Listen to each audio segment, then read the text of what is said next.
Movie की शुरुआत में हम एक होटल का सीन देखते हैं जहां शाम के वक्त लोग आराम से खाना खा रहे थे। तभी उस होटल में अचानक से गोलाबारी होने लगती है। इसके बाद कुछ और पुलिस की गाड़ियां होटल के बाहर आकर रुकती हैं। पुलिस काफी जल्दबाजी में उस होटल के किसी रूम की तरफ बढ़ने लगती है। सीन यहीं कट होता है और यहाँ से ये कहानी कुछ महीने पहले फ्लैशबैक में शिफ्ट होती है, जहाँ नारकोटिक्स कंट्रोल ब्यूरो के कुछ लोग एक बिल्डिंग के आगे कुछ लोगों को पकड़ने के लिए आए थे। यहाँ सत्या और वरुण बातें कर रहे थे कि उन लड़कों को कैसे पकड़ा जाए। तो वरुण कहता है कि हमें अंदर जाकर देखना होगा, यहाँ बैठे रहने से कुछ नहीं पता लगेगा। इस पर टीम का लीडर आर्यन कहता है कि क्या तुम इन जैसे लोगों को जानते नहीं हो क्या? सबसे पहले वो लोग अंदर घुसकर सभी दरवाजे और खिड़कियां बंद कर देंगे। नशे में कोई बेहिसाब खुश होता है तो किसी को बहुत ज्यादा गुस्सा आता है, इसीलिए घर में जो भी खतरनाक सामान है उसे बंद कर साइड में रख देंगे। उसके बाद वो पाउडर निकालेंगे। ऑन एन एवरेज कोई भी नशेड़ी 20 मिनट लेता है,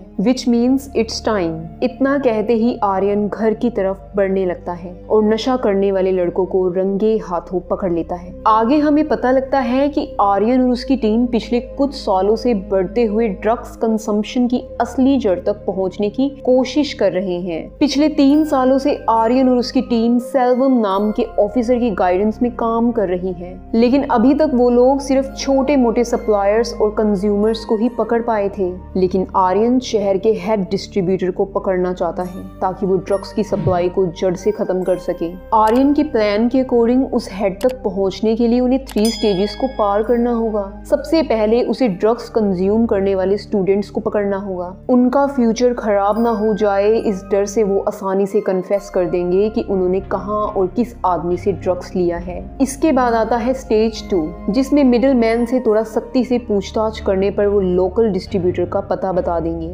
इसके बाद आता है स्टेज 3, लेकिन आर्यन और उसकी टीम आज तक स्टेज 3 को पार ही नहीं कर पाई, क्योंकि लोकल डिस्ट्रीब्यूटर के पकड़ में आने के थोड़ी देर बाद ही पुलिस की सपोर्ट या पॉलिटिकल पार्टी की मदद से बाहर निकल जाते हैं। लेकिन एक दिन अचानक से उनका हेड सेल्वम आर्यन को बताता है कि इस पूरे नेटवर्क के पीछे कौन है। ये बात मैं बहुत अच्छे से जान चुका हूँ। लेकिन आर्यन के पूछने पर सेल्वम उसे ये कहते हुए मना कर देता है कि वो काफी पावरफुल आदमी है, अभी उसकी आइडेंटिटी मेरे तक ही रहने दो तो ज्यादा अच्छा होगा। इसके साथ ही सेल्वम बताता है कि इस डिपार्टमेंट या पुलिस में से कोई भी आदमी उसके साथ मिला हो सकता है। कुछ दिन ऐसे ही बीत जाते हैं और आर्यन अपने तरीके से ड्रग्स के हेड सप्लायर का पता लगाने की कोशिश करता रहता है। एक दिन आर्यन ड्रग्स कंज्यूम करने वाले स्टूडेंट्स को हिरासत में रखते हुए अपने घर ले जाता है। तो यहाँ आर्यन के पापा उन स्टूडेंट्स को समझाते हुए दूसरे बेटे दिलीप के बारे में बताते हैं, जो कि कुछ साल पहले पुलिस की गोलीबारी में मारा गया था। दिलीप ने उन्हीं की उम्र में ड्रग्स लेना शुरू कर दिया था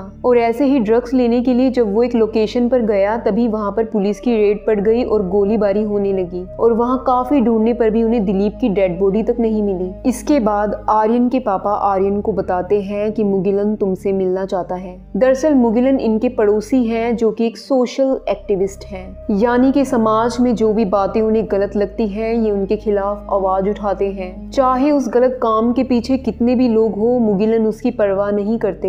इसीलिए इनके दोस्तों की संख्या कम और दुश्मनों की संख्या ज्यादा है। मुगिलन से मिलने के बारे में सोचने के बाद जब आर्यन उन स्टूडेंट से पूछताछ करने लगता है तब आर्यन को फोन कॉल के जरिए सेल्वम के मर्डर की खबर मिलती है। किसी ने उसके घर पर ही सेल्वम को मार दिया था। सेल्वम के मर्डर की खबर मिलने के बाद आर्यन और उसकी टीम तुरंत उनके घर पर पहुंचती है। यहाँ इंस्पेक्टर नवीन उसे बताता है कि किसी ने सर में गोली मारकर इनका मर्डर किया है। सबसे पहले नौकर ने बॉडी को देखा था। काफी छानबीन करने पर भी पुलिस और आर्यन को यहाँ पर कोई भी सबूत नहीं मिलता, लेकिन सेल्वम के एक बोर्ड पर कलेक्ट की गई इंफॉर्मेशन से आर्यन समझ जाता है कि ये उसी मास्टरमाइंड का काम है जो ड्रग्स सप्लाई के पीछे है। वापिस अपने घर पहुंचकर आर्यन उन स्टूडेंट्स को वार्निंग देकर छोड़ देता है और सेल्वम के मर्डर और ड्रग माफिया के कनेक्शन के बारे में सोचने लगता है। तभी उसे मुगिलन का कॉल आता है। क्योंकि आर्यन इस वक्त घर पर ही था इसीलिए वो उनसे मिलने के बारे में पूछता है, लेकिन मुगिलन कहता है कि मैं इस वक्त घर पर नहीं हूँ, आज रात 10 बजे तुम मुझसे मिलने आ जाना, मुझे तुमसे कुछ जरूरी बात करनी है। शाम को आर्यन पुलिस से मिलने के लिए जाता है क्योंकि पुलिस सेल्वम मर्डर केस में उससे पूछताछ करना चाहती थी। दूसरी तरफ मुगिलन के घर के आगे गाड़ी आकर रुकती है और 2 आदमी मुगिलन के घर में घुसते हैं, जिसमें से एक आदमी मुगिलन को कहता है कि क्या पिछली बार मैंने तुम्हें नहीं बताया था कि मेरे और मेरे बिजनेस के बारे में किसी से पूछताछ मत करना, लेकिन फिर भी तुमने आर्यन को इस बारे में बताने की कोशिश की। ये कहते हुए वो दोनों आदमी मुगिलन को भी उसी तरीके से शूट कर देते हैं जैसे कि सेल्वम को मारा गया था। दूसरी तरफ इंस्पेक्टर नवीन वहाँ के डीजीपी और आर्यन की टीम को एक दूसरे से इंट्रोड्यूस करवाता है। आर्यन डीजीपी को बताता है कि जिसने भी सेल्वम को मारा है उसने वहाँ से कुछ एविडेंस मिटाने की कोशिश की है, जिसकी मदद से हम ड्रग माफिया के मास्टरमाइंड तक पहुँच सकते थे। डीजीपी पूछता है कि क्या तुम जानते हो कि ड्रग सप्लाई के पीछे कौन है। इस पर आर्यन कहता है कि ये बात सेल्वम जानते थे, लेकिन हमारी सेफ्टी के चलते उन्होंने ये बात किसी को नहीं बताई। पूछताछ खत्म होने के बाद जब आर्यन वापस घर लौटने लगता है तब उसे अपनी बहन के फोन कॉल के जरिए मुगिलन की मौत की खबर मिलती है। मुगिलन की बॉडी देखने के बाद आर्यन भी समझ जाता है कि ये उन्हीं लोगों का काम है जिन्होंने सेल्वम का कत्ल किया था। उसे समझ आता है कि वो भी ड्रग माफिया से जुड़ी कोई इन्फॉर्मेशन उसे देना चाहते थे। मुगिलन की मौत के बाद आर्यन अपने ऑफिस से 2 दिन का ब्रेक लेता है। चाह कर भी आर्यन अपना ध्यान सेल्वम और मुगिलन की मौत से नहीं हटा पा रहा था। अगली सुबह आर्यन की बहन सौम्या उसे नींद से जगाते हुए कहती है कि पोगो कहीं खो गया है। दरअसल पोगो मुगिलन का कुत्ता था।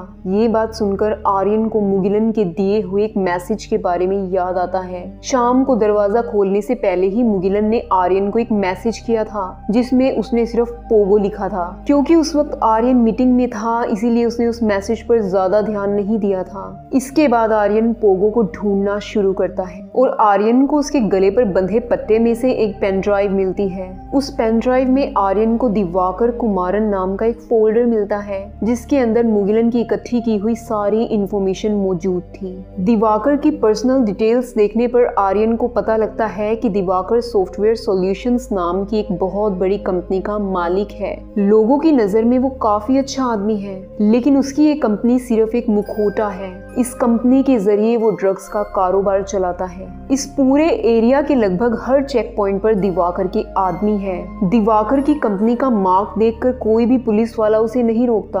वो अपना बिजनेस सिर्फ रोड्स पर ही नहीं बल्कि समुद्र के जरिए भी पूरे विश्व में करता है। इसके अलावा आर्यन को दिवाकर के छोटे भाई रुद्रा के बारे में भी पता लगता है, जो कि दिवाकर की मेजॉरिटी ऑपरेशंस को संभालने का काम करता है। जैसे कि मुगिलन का कोई भी सगा संबंधी नहीं था, इसीलिए नारकोटिक्स कंट्रोल ब्यूरो के हेड सेल्वम ने उससे मदद लेने की सोची थी ताकि वो उसके साथ मिलकर दिवाकर को एक्सपोज कर सके। इस पेन ड्राइव में मौजूद डेटा से आर्यन को शहर के बाहर बने दिवाकर के एक वेयर हाउस के बारे में पता लगता है, जहां सेल्वम और मुगिलन भी चोरी से इन्वेस्टिगेशन करने के लिए गए थे, जिसके बारे में दिवाकर को किसी तरह से पता लग गया था। आगे मुगिलन ने लिखा था कि 2 दिन बाद ही दिवाकर सेल्वम को खरीदने के लिए उसके घर आ गया, लेकिन जैसे कि सेल्वम ने उसे साफ मना कर दिया, इसीलिए दिवाकर मुस्कुराते हुए उसके घर से निकल गया। और कुछ दिन बाद मुझे सेल्वम की मौत की खबर मिली। जो सेल्वम के साथ हुआ वो मेरे साथ भी कभी भी हो सकता था, इसीलिए मैंने अपनी अब तक की गई रिसर्च को इस पेन ड्राइव में डाल दिया है।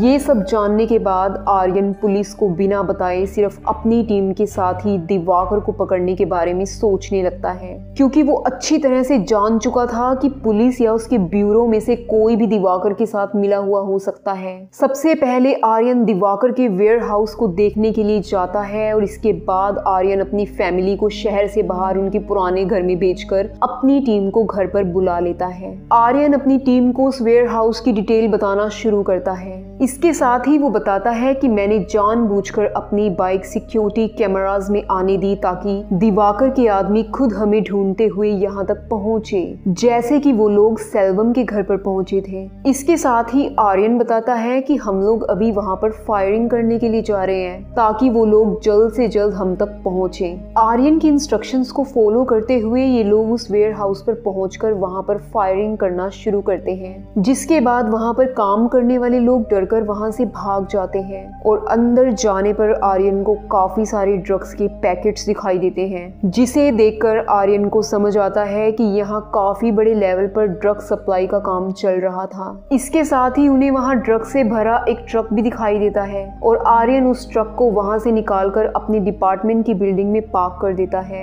अगली सुबह तक वेयर हाउस के अटैक की खबर दिवाकर तक पहुँच जाती है और सिक्योरिटी कैमरास चेक करने पर दिवाकर को आर्यन के बारे में भी पता लगता है। दूसरी तरफ आर्यन अपनी टीम को बताता है कि दिवाकर के आदमी मेरी बाइक के नंबर को ट्रेस करते हुए कभी भी यहाँ पर पहुँच सकते हैं। वो लोग पक्का आज रात को हम पर हमला करेंगे। इसके बाद आर्यन और उसकी टीम दिवाकर के आदमियों का इंतजार करना शुरू करते हैं। ये तीनों होने वाले हमले के लिए पूरी तरह से तैयार थे। काफी देर तक देखने पर भी इन्हें कोई भी ऐसा आदमी दिखाई नहीं देता जिस पर इनको शक हो और कुछ देर बाद ही सत्या की नजर एक आदमी पर पड़ती है जो किसी घर को ढूंढते हुए आर्यन के घर की तरफ बढ़ रहा था। उसका पीछा करते हुए सत्या और वरुण उसे तुरंत गन पॉइंट पर ले लेते हैं, जिसे देखकर वो आदमी एक लेटर की तरफ इशारा करते हुए कहता है कि मैंने कुछ नहीं किया, मैं सिर्फ ये लेटर देने के लिए यहाँ पर भेजा गया हूँ। लेटर खोलने पर आर्यन को पता लगता है कि दिवाकर उसकी चाल को पहले ही समझ चुका था।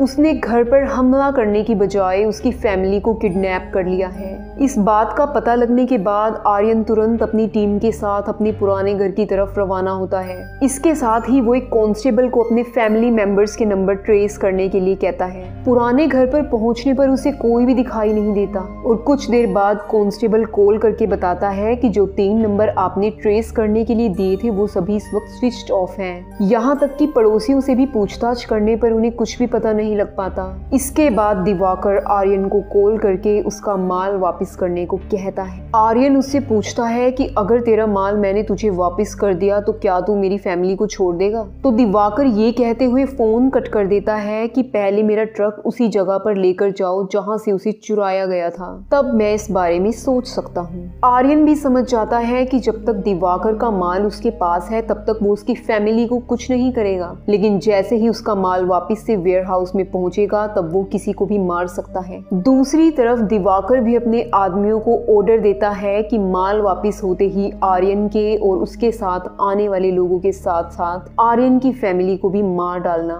इस बात का अंदाजा होने के बाद आर्यन ये प्लान बनाता है कि हमें किसी भी हालत में दिवाकर को सुबह होने से पहले पकड़ना होगा। सबसे पहले आर्यन लास्ट टाइम ड्रग्स लेते हुए पकड़े गए स्टूडेंट्स की मदद से वेयर हाउस के अंदर की सिचुएशन का अंदाजा लगाता है। वो दोनों ड्रग्स लेने के बहाने वेयर हाउस में एंटर करते हैं। उनकी मदद से आर्यन को पता लगता है कि वेयर हाउस में सिर्फ उसकी माँ और बहन को रखा गया है, लेकिन आर्यन के पापा उन्हें वहाँ पर नजर नहीं आते। इस बात का पता लगने के बाद आर्यन सोचने लगता है कि अगर वो तीनों को एक साथ रखता तो उन्हें बचाने में आसानी हो जाता, शायद इसीलिए उसने पापा को अलग रखा होगा। कुछ देर बाद ही आर्यन को फिर से दिवाकर का कॉल आता है। दिवाकर उससे हंसते हुए पूछने लगता है कि आखिर तुम अभी तक वेयर हाउस क्यों नहीं पहुंचे? आर्यन उससे कहता है कि मैं तुमसे मिलना चाहता हूँ, लेकिन दिवाकर आर्यन को आधे घंटे की मोहलत देकर फोन काट देता है। इसी दौरान आर्यन को कांस्टेबल का कॉल आता है। वो बताता है कि जो 3 नंबर आपने ट्रेस करने के लिए दिए थे